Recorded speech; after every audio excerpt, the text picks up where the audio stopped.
Okay, ito po ang inyong Pinoy Firearms Instructor na gunsmith din naman. At bago tayo bumati at magpasalamat ay gusto ko lang munang basahin sa inyo ang ating content, topic natin ngayon. Mula sa katanungan ni Marvin Loyola. Okay, ang sabi ni Marvin Loyola ay, itanong ko lang po ano ang pinagkaiba ng Armscore 45 at Colt 45, halos parehong design. Parang pareho lang siya kasi mas mahal ang Colt. Okay, bakit nga naman pala mahal ang Colt? Ang pag-usapan lamang natin ay dito yung mga standard hindi yung mga modified. Okay, yung mga standard na Colt na pareho lang naman, ay bakit nga mahal ang Colt? So, alamin din natin yan. Mas maganda yung alam natin. Okay, so bago natin yan sagutin ay gusto ko lang pasalamatan kayo, lalo na yung mga hindi nag-i-skip ng ads dahil nakakatulong kayo sa ating mga beneficiaries. Ang ating kita sa YouTube ay pambigay natin sa ating mga 6 na estudyante na tinutulungan natin na anak ng mga single parent, pan-charity natin. Kaya maraming salamat doon, lalo tigit doon sa mga hindi nag-skip ng ads, at salamat din doon sa mga nag-share at nagla-like ng mga videos natin dahil nakakatulong kayo para dumami ang ating mga subscribers. At gayon din, maraming salamat doon sa mga nagpadala dito sa ating GCash number. Huwag po na ninyong tawagan yan. Yan po yung anak ko na aking tresurera na siyang tumatanggap na inyong mga padala para may paabot doon sa ating mga beneficiaries. Wala po kaming ibinibinta na kahit ano paman. Kaya maraming salamat kay Jubit Francisco ng Teresa Rizal na nag-text na yung anak ko na naibigay na yung pinadala. At sana marami pang may mga magpadala pa para dumami pa yung ating mga beneficiaries. Okay, lalo tigit maraming salamat kay Noli Peace America na regular nagpapadala sa ating premiere videos. Sir, malaki nang naitulong ninyo sa ating mga bata na naibili natin ng mga school supplies at gayon din nabigyan natin ng karagdagang mga pambaon nila. Okay, so ayan. At sana marami pa ang Noli Peace America at Jubit Francisco na may puso ng pagtulong.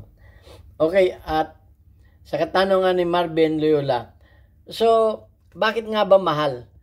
So kasi kung titingnan natin ang trend ng business, kung sino yung original, yun ang mas mahal. Ganun talaga ang business. Kung sino yung tinatawag na may hawak ng royalty. Okay, yung tinatawag na ganun.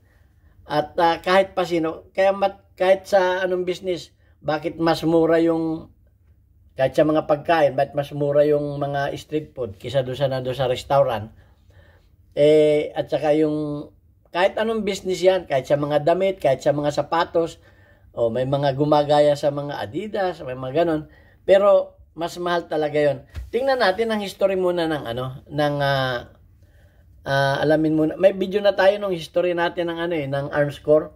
Okay, ang Armscore ay nag-umpisa noong 1905 bago pa mag First World War. Pero wala pa silang 1911 noon. Ang ginagawa lang nila noon ay 22 na, ang sikat sa kanila 22 na rifle. Nila ginagawa nila doon at Squares Bingham pa sila noon. So yun ang nag-umpisa sila noon. Noong 1905. Yun ang pero Squares Bingham pa. Squares Bingham and Company. Headquarters was established in the Philippines after nagtrading sila ng mga clothing, firearms, ammunition and other items of the company was eventually brought and renamed Sportsman's Headquarters 1930. Okay. At noong 1958 ay nag-umpisa na silang sa Amerika. Okay, basahin natin ang istorya. Armscore International Incorporated. The company has been headquartered in Manila, Philippines since 1958 and represented in the United States by its subsidiary Armscore International. Yun, naging international na sila noong 1958. Okay, kasing edad ko lang ito, mga 67 years lang. Okay, so located, yung kanilang facility sa Amerika ay located sa Pahrump, Nevada, with facilities in Stevensville. Okay, so yan ang yan ang history ng Armed Corps. Okay. Nakarating lang sila sa Amerika noong 1958 na. Okay, tingnan naman natin samantalang ang marami pa kasing mababasa tayo pero pare-pareho lang na. Samantalang ang Colt ay daan taon ang pag-itan nila. Ang sabi sa Colt ay Colt Manufacturing Company LCC. CMC, formerly Colt Patent Firearms Manufacturing Company. Yan ang Colt Manufacturing Company is an American firearms manufacturer. O nakabase na talaga sila sa Amerika, umpisa pa. Founded in 1855. Mantakin nyo daan taon. Kwentahin ninyo kung ilang taon. Founded in 1855 ay 1905 yung Okay? So, 1855 by Samuel Colt. Kaya pinangalanan niyang Samuel Colt dahil gawa kay Samuel Colt. That has become a subsidiary at naging subsidiary nila ang Sheikh Holding Company, Colt CC Group. Yun ang naging successor nila. It is successor corporation to Colt's earlier firearms making efforts which started in 1836. Colt is known for engineering, production, and marketing firearms, especially during the century from 1850 through World War I. Mantakin ninyo yan. When it dominated industry and was seminal influence on manufacturing technology, Colt's earliest design played a major role in popularizing of the revolver and the shift away from a single-shot pistol, although Samuel Colt did not invent the revolver. This design resulted in the first very successful model. So, yan. At nung pumasok na si John Moses Browning, mahabang istorya pa nan, ay nung 1900, inumpisahan na yung paggagawa ni John Moses Browning ng ng 1911. Yan ang ibig ko sabihin. So ayan, at napakahaba ng panahon. Ang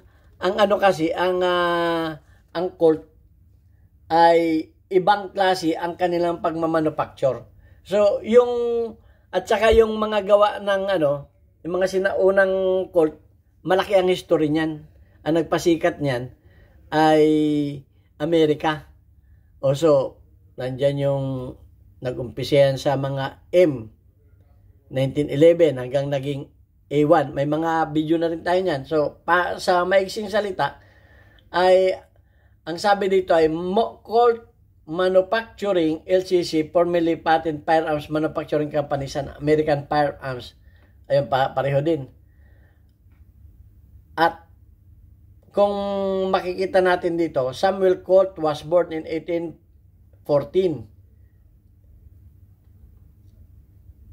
So, napakalayo ng edad ng Colt sa, kumbaga ito ay kalululuhan ng mga manufacturer.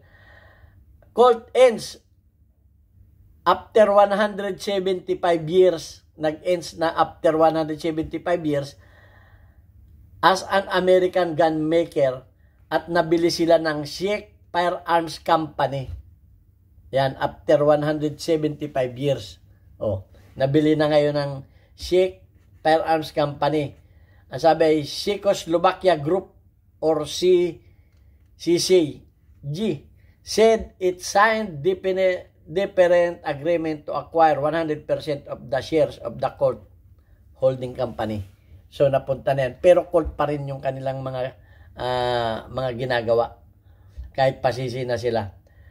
At ang sabi dito ay, Company of the U.S. Firearms Manufacturing Colts Manufacturing Company LCC was, as well as its Canadian subsequent Colt Canada Corporation subject. So yan na ang naging istorya ng Colt ko. So napakalayo, kung titingnan natin, napakalayo talaga ng Colt at saka ng arms core. Although hindi naman natin minamalit yung arms core kasi lumalaban na nga sila sa industry number sa buong mundo eh. Hindi natin. Kaso nga lang, hindi po pwedeng magpare-parehas ang Hindi po pwedeng, halimbawa, yung Colt ang nauna, may mga gumawa ng mga, dahil nga na-expired na yung ng Colt, yung pagmamanufacture ng 1911. So marami nang gumawa. Hindi po pwedeng nilang iparehas. Hindi nila pwedeng iparehas yung kanilang price. Doon sa hindi mabibili yung kanila kahit pa ikaw. Pamimiliin ka. Parehas ang price. O, di siyempre, doon ka na sa original na gumawa na Colt. Kahit pa anong manufacturing niya. Kahit pa anong niyan. Kaya mas mababa ang presyo. Kaya hindi kasi mabibili. Hindi lang arms core eh. Hindi lang lahat ng ibang manufacturer eh. Kaya yun ang niyan. Napakalayo ng edad ng At kung babasahin pa natin, ang sabi dito ay Colts Manufacturing Company LCC is an American firearms manufacturing founded in 1855 by Samuel Colt, has become a subsidiary of Six Holding Company, ZC Group. It is the successor corporation. Yun ang naging successor corporation ICC. Colt Patent Firearms Manufacturing Company becomes the world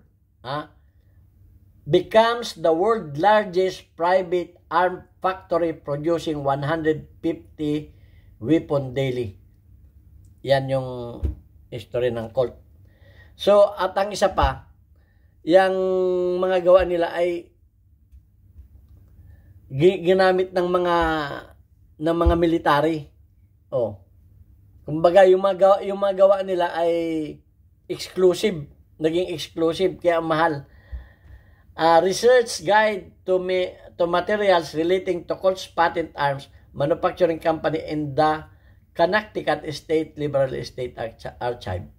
So, napaka-layo ng edad. Ang sabi pa dito, magkano na Czech Firearms Company, Czechoslovakia Group, CZG has brought Colt, which has been manufacturing firearms since early 19th century, for 220 million. Yun, nabili ng Czech. 220 million. Nabili ang Colt. Ay, nung panahon na yun, gaano kalaki yun? Bilyon na yun. Early 19th century pa. Okay, so, ayan. Kaya, ang magsapa hanggang ngayon, yung technology ng Colt, yung pa rin ang ginagawa ng Czechoslovakia Group. Yung pa rin technology na yun. Dahil binili nga nila yun. So, Colt was brought by CC a year ago. The brand appears rejuvenated, having a modern management. Then have brought 5 Colts firearms. Okay. So yan. At tingnan na natin ang pagkakaiba ng ang sabi nga dito ay Colts ends 175 years in American gun maker purchase. Pagkatapos ng 175 years, nabili na ng Czech Firearms Company. Okay, marami pang dito mababasa tayo. At ang sabi dito ay ang isa hanggang ngayon yung Colt pa rin ang best na titingnan natin sa sabi dito sa history. Kasi ang pagmamanufacture ng Colt ay naiiba. Ang sabi dito ay Colt uses more forged part, more machine parts and less MIM than manufacturers in similar price range. Kaya nagkakaiba. Kasi ang Colt ay nagmamanufacture ng forge galing sa mga solid na bakal. Yung MIMI mold, injected metal. Yan. Ang ibang manufacturer gumagamit ng moldy. Para bang pag gumamit ng moldy, yung parang casting, yung meron silang moldy tapos ay bubuhusan ng melting metal, parang ganun. Parang gumagawa ng hollow blocks.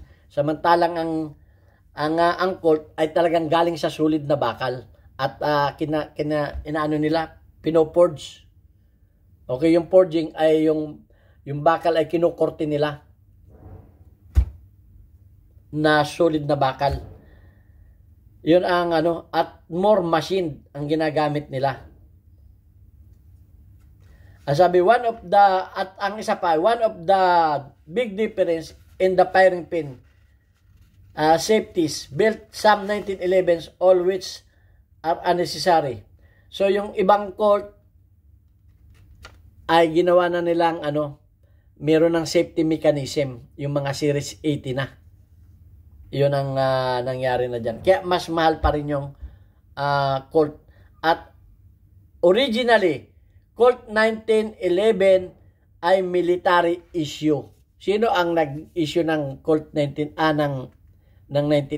Military issue ang Colt 1911. So kaya napakamahal. Military issue sa Amerika pa yan, ha? So yung Colt 1911 series, government model. Yan. Kaya, kung sino talaga yung pinakang original, mas mahal talaga. Hindi mo pwedeng hindi mabibili yung sa iyo kung ikukumpara mo dun eh.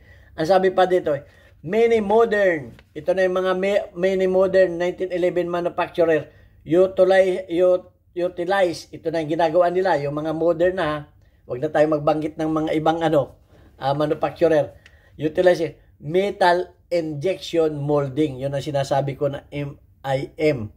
Metal injection molding na ang ginagawa nila sa mga parts, especially yung mga hammer, mga sir. Yun na. Samantalang ang Colt ay mula sa solid na bakal. Hindi na yung mga ginagamitin na ng molde, parang tinataka na lang. Parang tinataka na lang na parang hollow blocks para mabilis ang Yun ang sabi dito, hindi ako nagsabi nito, baka kung mabas ninyo. For certain components like the hammer and shear, which can be more costly effective but may be perceived as less durable than forged machine parts. Less durable. So mas matibay yung sa Colt. Yan ang sabi dyan.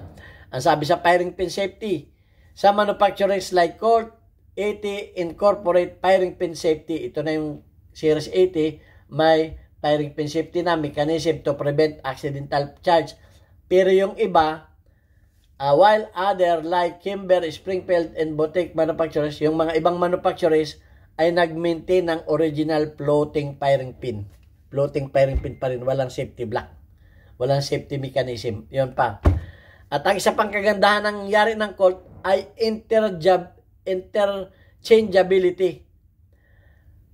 While the 1911 platform known for the parts interchangeability, difference manufacturing tolerance part speed. Kumbaga yung kanilang pagmamanufacture ng parts ay hindi na kinakailangan ang mga piting-piting pa.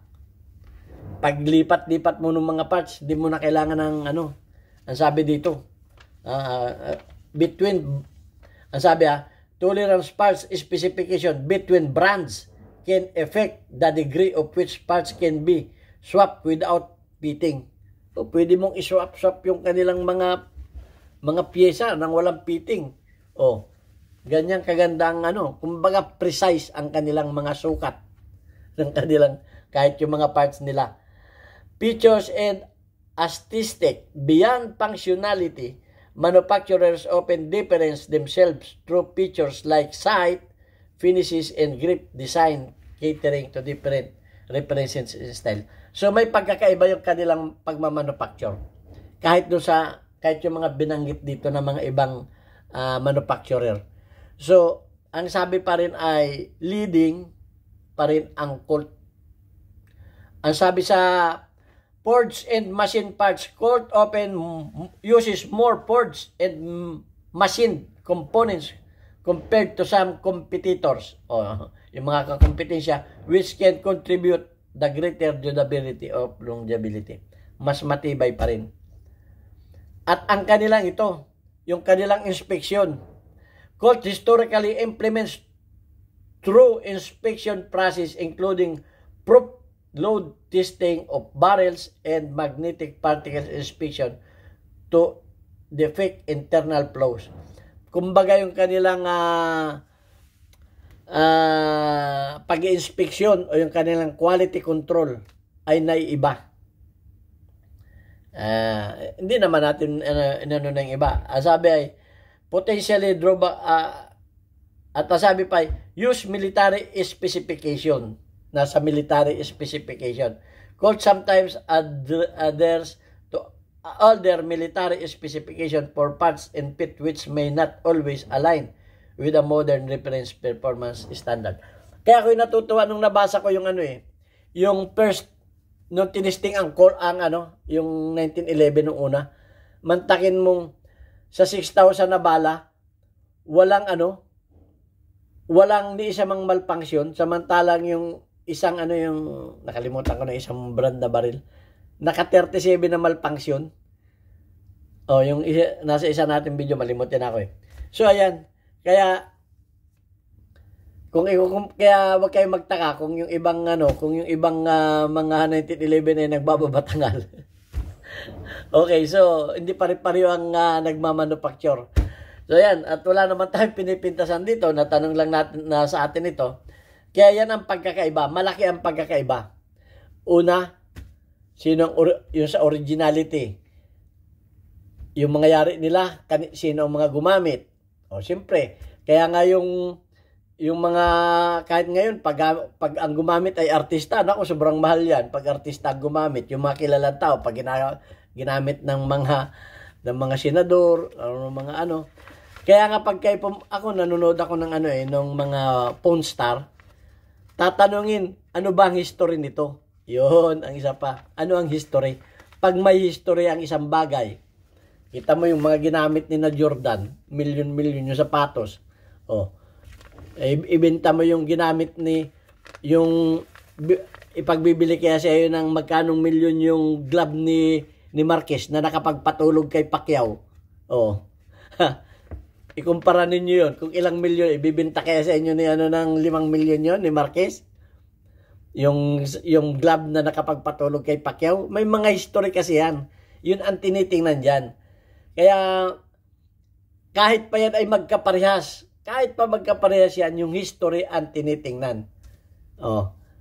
Kaya nga sabi ko nga hindi ako mag-YouTube kung ako lamang ay pinanganak kahapon. Yun lamang ang masasabi ko sa inyo. Hindi ako mag-YouTube ng ganito. Sa dami ng base sa social media. Ay, mantakin mong sinabihan pa ako ng gunggong. Sino nagsabi? Si J.R. Rapanan? Mantakin mo yan, Nasabihan ka pala ng gunggong. Kaya mahirap talaga ang wala kang history o wala kang pinagdaanan. Kumbaga sa gira, tested. Okay? Yan lamang ang masasabi ko. So, kayo na ang magtimbang yan. At sana may napulot din kayo kahit kaunti sa akin. Although magulo yung history natin. Marami talagang pinagdaanan ng Colt. Hindi lang arms core. Sa lahat na. The leading manufacturer pa rin ang Colt. Okay, kahit pa na nabili ng Czech Republic. Okay, so, yan lamang at maraming salamat sa inyo at titingnan lang natin yung ating community guidelines.